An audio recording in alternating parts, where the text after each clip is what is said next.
2024 లేదా 25లో డిగ్రీ లేదా బీటెక్ చదివారా? సాఫ్ట్‌వేర్ జాబ్ కోసం ఎదురు చూస్తున్నారా? అయితే కోడ్ జ్ఞాన్ 100 డేస్ కోర్సులో చేరండి, జాబ్ సాధించండి. Welcome to Suman TV. నేను మీ సుమన్ టీవీ. ఒక కుటుంబానికి ఎవరైనా సరే వీలునామా రాసిన తర్వాత అందులో గనక ఒక ప్రధానమైనటువంటి వ్యక్తుల పేర్లు గనక లేదు అని అంటే కోర్టుకి వేస్తే ఖచ్చితంగా సాక్షి సంతకాలు ఏవైతే ఉంటాయో వాటిని పరిగణలోకి తీసుకుంటూ ఉంటారు. ఎందుకంటే వీలునామాకి అంత ప్రాధాన్యత ఉంటుంది. అందులోనూ సాక్షి సంతకాలకు మాత్రం ఎక్కువ ప్రాధాన్యత ఇస్తూ ఉంటారు. అందులో నా పేరు లేదు, అది ఫోర్జరీ, అది తెలియకుండానే చేసేసారు అదేది అని చెప్పేసి కొంతమంది దాని మీద వాగ్వాదానికి దిగుతారు అండ్ కొట్టుకునే పరిస్థితి కూడా వెళ్తూ ఉంటుందన్నమాట. అటువంటి పరిస్థితుల్లో ఆ వీలునామాను అసలు ఏ విధంగా తీసుకోవాలి? ఎందుకంటే ప్రధానంగా సాక్షుల్నే పరిగణలోకి తీసుకుంటారు. ఒకవేళ సాక్షులు కూడా చనిపోతే అప్పుడు ఏ విధంగా ఉంటుంది అనేది ఈరోజు మనతో పాటు హైకోర్టు అడ్వకేట్ అలగిరి రవీంద్రనాథ్ గారు ఉన్నారు. అది వారి మాట్లాడి తెలుసుకుందాం. Hello sir. హాయ్ అండి నాగరాజ్ గారు. వీలునామా అనేది ప్రతి ఫ్యామిలీకి ఉంటుందండి, రాసుకుంటూ ఉంటారు. కొంతమంది ఏంటంటే ఇంట్లో వాళ్ళు ముఖ్యమైన వాళ్ళు లేదంటే వీళ్ళు అక్కర్లేదనో కొంతమంది పేర్లు రాయకుండా ఉండిపోతారు. సో దాన్ని వాళ్ళు ఛాలెంజ్ విసిరి ఏం చెప్తారు అంటే ఇది ఫోర్జరీ చేశారు, అలా రాయటం కూడా కరెక్ట్ కాదు, వీళ్ళు ఎవరు ఇన్ఫ్లుయెన్స్ చేశారు, ఆ విధంగా రాయించారని చెప్పి కోర్టుకు వెళ్తారు. కోర్టుకు వెళ్తే సాక్షి సంతకాలు పరిగణలోకి తీసుకుంటారు. వాళ్ళు కూడా చనిపోయి ఉంటారు. దాన్ని ఏ విధంగా చట్టబద్ధంగా తీసుకుంటే ఎలాంటి న్యాయం జరిగేటువంటి అవకాశం ఉంటుంది అటువంటి పరిస్థితుల్లో? వీలునామా అంటే విల్, WILL. విల్ అంటే మనం ఎప్పుడు వాడతాం? గ్రామర్లో ఫ్యూచర్ టెన్స్లో వాడతాం. అంటే బ్రతికి ఉన్నప్పుడు కాదు, తరువాత దానికి సంబంధించిన డాక్యుమెంట్ కాబట్టి విల్ అంటారు. అంటే ఒక వ్యక్తికి రెండు రకాలుగా ప్రాపర్టీస్ వస్తాయి. Ancestral property, self gained property అంటాం. అంటే తన స్వార్జితంగా తను సంపాదించుకున్నటువంటి ప్రాపర్టీ. ఈ ప్రాపర్టీని తన తదనంతరం ఎవరిని ఈ యొక్క ప్రాపర్టీకి ఇవ్వాలి, హక్కుదారులు ఎవరు అవ్వాలి, యాజమాన్యపు హక్కులు ఎవరికి ఫార్వర్డ్ చేయాలి, ప్రాపర్టీ రైట్స్ ఎవరికి ఇవ్వాలి అన్న ఉద్దేశం మీద మన ముందు తరాలకు అందించే ఒక కీలకమైన డాక్యుమెంట్ ఏదైనా ఉంది అంటే అది విల్లు. సో మనకున్నటువంటి రూల్స్ అండ్ రెగ్యులేషన్స్ ప్రకారం దాన్ని వీలునామా అని తెలుగులో అంటాం, విల్ డాక్యుమెంట్ అని విల్ డీడ్ అంటాం మనం. సో ఇక్కడ మన తదనంతరం వచ్చే డాక్యుమెంట్. సో ఆ వ్యక్తి రాసిన వ్యక్తి నేను ఉన్నాను కాబట్టి నేను వీళ్ళకి ఇస్తున్నానని చెప్పి కోర్టులో వచ్చి ఆయన చెప్పలేడు కదా. సో విల్ అంటేనే ఫ్యూచర్లో వాడుకునేటువంటి డాక్యుమెంట్. సో వీలునామా తప్పనిసరిగా రాయాలి. తప్పనిసరి అనే పదం కూడా వాడుతున్నా, ఎందుకంటే తప్పనిసరిగా రాయకపోతే అనేక ప్రాబ్లమ్స్ వస్తాయి. ఆ వ్యక్తి హఠాత్తుగా ఏదైనా కాలం చేశారనుకోండి, ఆ ప్రాపర్టీ ఎవరికి అందివ్వాలి? ఇల్లేనా, ప్రాపర్టీ అయినా, బ్యాంక్ డిపాజిట్స్ అయినా, బంగారం అయినా, ఇతరత్ర ఏదైనా సరే అవి ఎవరికి అందజేయాలి అనే విషయం మీద ఒక స్పష్టత అనేది బతుకున్న వ్యక్తి బతుకున్నప్పుడే ఫ్యూచర్లో విల్లు ఎప్పుడు వాడాలని చెప్పి స్పష్టంగా ఇచ్చినప్పుడే దానికి వ్యాలిడిటీ ఉంటుంది. సో రాసిచ్చేశారు, ఒక వీలునామా రాసిచ్చేశారు. రాసిచ్చిన తర్వాత ఆ వీలునామా ఇద్దరు అన్నదమ్ముల్లో ముగ్గురు అన్నదమ్ములు ఉండి ఏ ఒక్కరికో కాస్త పార్షియాలిటీ ఉండి ఆ తండ్రి బాగా చూసుకుంటున్నారనో లేకపోతే కూతురు బాగా చూసుకుంటుందని వీలునామా ఒకరి పేరు మీద రాసేసిన సందర్భంలో మిగిలిన వ్యక్తులు ఇది కరెక్ట్ అయిన డాక్యుమెంట్ కాదని, లేదా అది ఫార్జరీ చేయబడిందని, ఫ్యాబ్రికేట్ చేయబడిందని చెప్పి రకరకాల సందర్భాల్లో మాలాంటి అడ్వకేట్ని ఆశ్రయిస్తారు. మేము ఇమ్మీడియట్గా దాని మీద కోర్టును కూడా మేము టచ్ చేయడం జరుగుతుంది. అంటే వీలునామా ప్రాపర్టీని రాసేటప్పుడు రిజిస్ట్రేషన్ చేయకపోవడం రెండు రకాల సిస్టమ్స్ ఉంటాయి. ఫర్ ఎగ్జాంపుల్ రిజిస్ట్రేషన్ చేసుకోమని చెప్పి ఎక్కడ కూడా మనకి వీలునామా సంబంధించినటువంటి సెక్షన్స్లో ఎక్కడ కూడా మెన్షన్ చేయలేదు. కానీ మేము మా దగ్గరకు వచ్చే క్లయింట్స్కి మేము సజెస్ట్ చేస్తాం, తప్పనిసరిగా వీలునామాని రికార్డ్ చేసుకోండి, అంటే రిజిస్ట్రేషన్ చేయమని చెప్పి మేము ఫోర్స్ చేస్తాం. రిజిస్ట్రేషన్ చేయమన్నప్పుడు ఏమవుతుంది? తప్పనిసరిగా ఇద్దరు సాక్షులు అవసరం. ఎనీ డాక్యుమెంట్, ఒక కాంట్రాక్ట్ ఇద్దరు వ్యక్తుల మధ్య జరిగింది అంటే ఆ ఇద్దరు వ్యక్తుల మధ్య ఒక లావాదేవీ జరిగింది, ఒక ట్రాన్సాక్షన్, ఒక ట్రీట్ జరిగిందంటే సాక్షి సంతకాలు చాలా చాలా ఇంపార్టెంట్.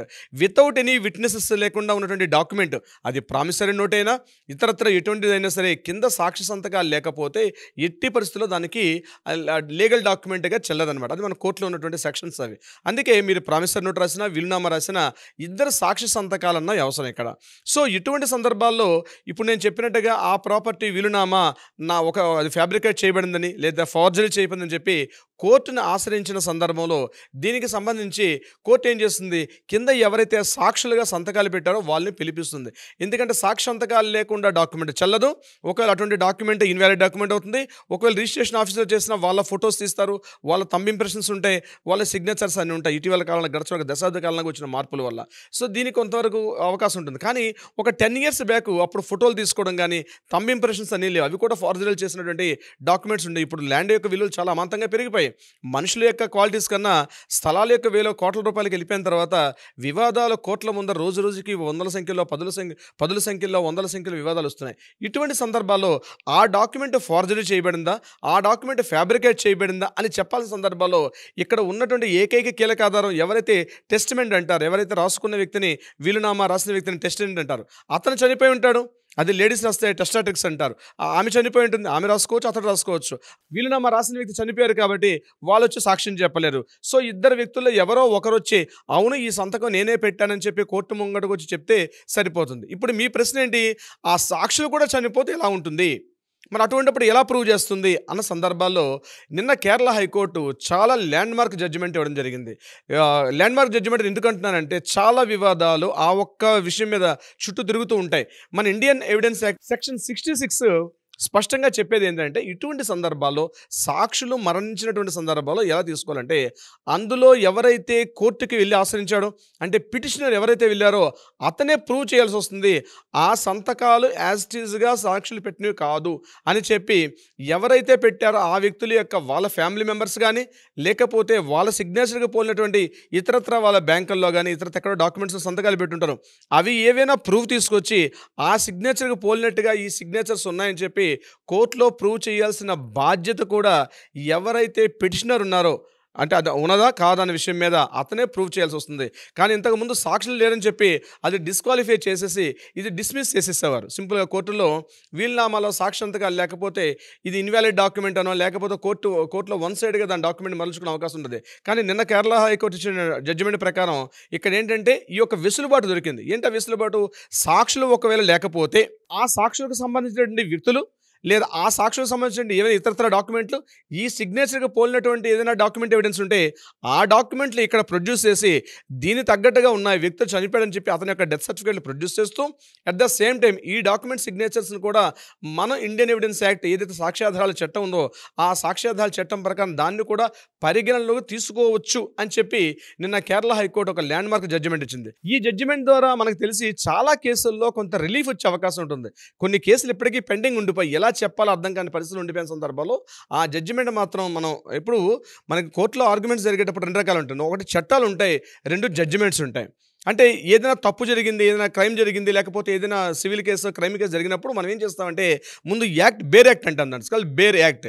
బేర్ యాక్ట్ చదువుతూ బేర్ యాక్ట్ ఏం చెప్పింది స్పష్టంగా చెప్పి ఉంటుంది ఆ బేర్ యాక్ట్లో, దాని తగ్గట్టుగా దీన్ని మనం మెయింటైన్ చేస్తాం. కొన్ని సందర్భాల్లో బేర్ యాక్ట్ చెప్తున్నప్పటికీ కూడా కొన్ని సందర్భాల్లో అక్కడ సిచ్యువేషన్ డిఫరెంట్గా మారిపోయిన సందర్భాల్లో మనం ఏం చేస్తామంటే కోర్టులో ఉన్న సైటేషన్స్ తీసుకుంటాం. అంటే ఏంటి అంటే ఎక్కడో ఢిల్లీ హైకోర్టు, అలహాబాద్ హైకోర్టు, లేకపోతే ప్రామాణిక కోర్టులో Kerala high court, Telangana high court, Tamil Nadu Chennai high court, ఈ మెడ్రాస్ హైకోర్టు అంటారు. సో ఈ కోర్టుల్లో ఏదైనా ఈ రిలేటెడ్ సంబంధించినటువంటి ఏదైనా కేసు జరిగింది, ఆ కేసులో అప్పుడు ఆయా కోర్టులు ఎటువంటి జడ్జిమెంట్స్ తీసుకున్నాయని చెప్పి మనం దాన్ని సైటేషన్గా తీసుకుని కోర్టులో డాక్యుమెంటేషన్ చేసినప్పుడు పిటిషన్ చేసేటప్పుడు దాన్ని కూడా మనం తీసుకుంటాం. అంటే రెండు ఉంటాయి మనకి, ఒకటి యాక్ట్ ఉంటుంది, రెండోది జడ్జిమెంట్ ఉంటుంది.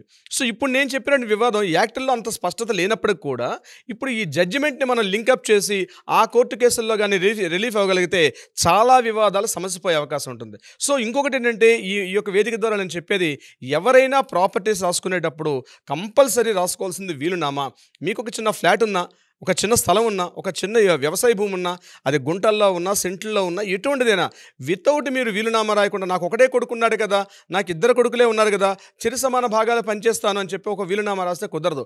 ఒక పర్ఫెక్ట్ ఒక ట్రైన్డ్ ఉన్నటువంటి అడ్వకేట్ ఏం చేస్తారంటే ఆ ప్రాపర్టీ ఇద్దరికి చిరు సమానం అంటే చిరు సమానం ఎట్లా రాయాలి అంటే ఇక్కడ డాక్యుమెంట్లో వివాదాలు వస్తాయి. ఇందాక లాస్ట్ టైం మనం కొన్ని వీడియోలో కూడా మనం మాట్లాడుకున్నాం. ఒక ఆయన పెద్ద ఆయన డాక్యుమెంట్ రాసేశారు, ఇది చెరి సమానంగా పంచుకోండి, కింద నా కొడుకు కూతురు ఇద్దరు కూడా ఈ ల్యాండ్ని చెరి సమానంగా పంచుకోండి అని చెప్పి రాసేసి ఆయన చనిపోయాడు.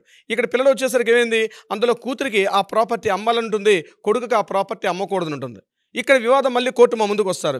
అంటే వీలునామా సక్రమంగా రాయకపోతే, వీలునామాలో డీటెయిలింగ్ లేకపోతే వచ్చే ప్రాబ్లమ్స్ అన్నీ కూడా. అందుకే మీరు డాక్యుమెంట్ రైటర్లు రాసుకున్నటువంటి వీలునామాలకి అడ్వకేట్ దగ్గర రాసిన డాక్యుమెంట్లకి వీలునామాలకి చాలా తేడా ఉంటుంది. మేమేం చేస్తాం, మా క్లయింట్ని ముందు కూర్చోబెట్టి ఆ ఇద్దరిని కూర్చోబెడతాం. సార్ మీకు మీ ప్రాపర్టీ ఇద్దరు అమ్మాయిలు అంటున్నారు, లేదా కొడుకు కూతురు అంటున్నారు, తూర్పు భాగం ఎవరికి ఇవ్వాలి, ఉత్తర భాగం ఎవరికి ఇవ్వాలి, దక్షిణ భాగం ఎవరికి ఇవ్వాలి, కింద గ్రౌండ్ ఫ్లోర్ ఎవరికి ఇస్తాం అనుకుంటున్నారు, ఫస్ట్ ఫ్లోర్ ఎవరికి ఇస్తారు, అంటే this call complete detailing information ఉంటుంది. అంటే ఒక్కసారి ఇంత పకడ్బందీ వీలునామా రాసుకోగలిగితే అది ఎటువంటి వివాదాలు లేకుండా కింద పిల్లలు ఈజీగా దాన్ని క్లారిటీ చేసుకుంటారు. లేకపోతే మరలా కోర్టును ఆశ్రయించడం, కోర్టు దాన్ని పార్టిషన్ చేయలేక మళ్ళీ దానికోసం ఆర్బిట్రేషన్ ఏర్పాటు చేసి ఆ వివాదం సంవత్సరాల తరబడి నలుగుతూ ఉంటుంది. ఆ ప్రాపర్టీ మీద అట్లానే ఉంటుంది, చాలా వివాదాలు వస్తాయి. సో మీరు సంపాదించుకున్న ప్రాపర్టీ ఎటువంటి వివాదాలు లేకుండా కింద వాళ్ళకి అందజేయాలి, మీ ముందు తరాలకు అందజేయాలంటే వీలునామాని ఒక ట్రైన్డ్ అడ్వకేట్ తోటి పక్కడ్బందీగా రాసుకోవడం కంపల్సరీ రాసుకోవాలి. దాన్ని అలా రాసుకుంటే దాని వ్యాలిడిటీ ఉంటుంది నాగరాజ్ గారు. కానీ చాలామంది ఎటువంటి సమస్యలతోటి సతమతమవుతూ ఉన్నారన్న, ఏం చేయాలో అర్థం కానిటువంటి పరిస్థితి అనమాట. అలాంటి వాళ్ళు మిమ్మల్ని అప్రోచ్ అవుదాం అనుకున్నటువంటి వాళ్ళు చాలామంది ఉన్నారు. మిమ్మల్ని అప్రోచ్ అవ్వాలంటే ప్రాసెస్ ఏంటి? తప్పనిసరిగా నాగరాజ్ గారు కింద స్క్రోల్తో నమ్మని కాంటాక్ట్ చేయగలిగితే లీగల్ టీం వాళ్ళకి అప్రోచ్ అవుతారు, సరైన సలహా సంప్రదింపులు ఇచ్చే ప్రయత్నం చేస్తారు. అది కాకుండా మీరు కాల్ బిజీగా వస్తుంటే అట్లీస్ట్ కింద వాట్సాప్ నెంబర్ని కాంటాక్ట్ చేయగలిగితే లీగల్ టీం మళ్ళీ అప్రోచ్ అయ్యి వాళ్ళకి డీటెయిలింగ్ ఇచ్చే అవకాశం ఉంటుంది. బట్ ఏదైనప్పుడు గుర్తుపెట్టుకోండి, ప్రైర్ అపాయింట్మెంట్ తీసుకోవడం చాలా చాలా ఇంపార్టెంట్. ఎందుకంటే నాగరాజ్ గారు మోర్ దెన్ డైలీ 200-250 కాల్స్ వస్తుంటే ప్రతి ఒక్కరి కాల్ని అటెండ్ చేయడం చాలా ఇబ్బంది. కాబట్టి అపాయింట్మెంట్ తీసుకుంటే ఆ టైంలో మీరు అనుకున్న టైంలో లీగల్ టీం కూడా మీతో మాట్లాడే అవకాశం కూడా ఉంటుంది నాగరాజ్ గారు. డెఫినెట్గా అండి. థ్యాంక్ యూ అన్న, థ్యాంక్ యూ సో మచ్. అలాగే రవీంద్రనాథ్ గారు, thank you so much Nagaraj గారు. చూసారు కదా వీడియో. ఈ వీడియోపై మీ అభిప్రాయాన్ని కామెంట్ బాక్స్లో పోస్ట్ చేయండి. ముఖ్యంగా మీరు కనుక ఏ సమస్య ఉన్నా సరే చట్టాల ద్వారా మనం ముందుకు వెళ్ళాలి అనుకుంటే, మనకు ఒక ఆన్సర్ దొరుకుతుంది అనుకునేటువంటి, లేదు నాకు న్యాయం జరుగుతుంది అనుకుని భావించేటువంటి వాళ్ళు ఎవరైతే ఉంటారో, స్క్రీన్ మీద హైకోర్టు అడ్వకేట్ అలగర్ రవీంద్రనాథ్ గారి కాంటాక్ట్ నెంబర్ కనిపిస్తుంది. దానికి మీరు కాల్ ఆర్ మెసేజ్ వాట్సాప్ చేసి అపాయింట్మెంట్ బుక్ చేసుకోండి. ఈ వీడియో లైక్ చేయండి, షేర్ మాత్రం తప్పకుండా చేయండి. ఇలాంటి మరిన్ని వీడియోస్ కోసం మా ఛానల్ ఫాలో అవ్వండి. Thank you. సుమన్ టీవీలో మీ పర్సనల్ అండ్ బిజినెస్ ప్రమోషన్స్ కోసం కింది నెంబర్కి కాంటాక్ట్ చేయండి.